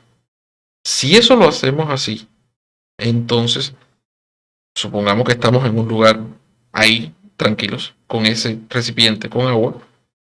¿Qué ha pasado con la temperatura? Ha descendido la temperatura, porque a medida que subimos la temperatura, la presión atmosférica ha descendido.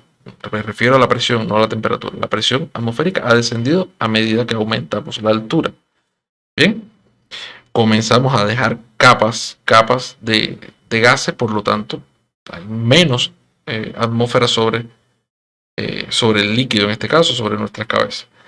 Si eso es así, como disminuye la presión, entonces, para que esa agua comience a ebullir, a evaporarse, entonces yo no necesitaré llegar hasta 100 grados Celsius. Aproximadamente con 60 grados Celsius, ya entonces estaremos viendo que el agua empieza a ebullir. Entonces, ese es un caso en el que nosotros podemos ver muy concretamente que es muy peligroso en un fluido el tema de la disminución de la presión. Ya veremos más adelante, cuando analicemos los equipos de bombeo, que cuando el fluido se mueve a una gran velocidad, pues disminuye la presión. Y al disminuir esa presión, pues puede haber un fenómeno de que se llegue a la presión de vapor del líquido, que significa aquella presión a la cual comienza a haber un burbujeo, comienza a el líquido tratar de convertir muy rápidamente de líquido a gas, y entonces pues puede generar problemas, porque puede haber un cambio brusco de presiones, sobre todo en las bombas puede ocurrir esto, y al haber ese cambio brusco de presiones, entonces las moléculas, en vez de explotar, pueden implotar por un aumento súbito de la presión. ¿Okay? Porque pasa a zonas rápidas donde aumenta la presión. Entonces, antes estaba una presión negativa, una presión baja muy grande, muy fuerte, y rápidamente sube a una presión. Esos cambios de presión tan bruscos pues generan unas implosiones dentro de las moléculas de aire que están dentro del fluido, y genera un efecto que se llama cavitación.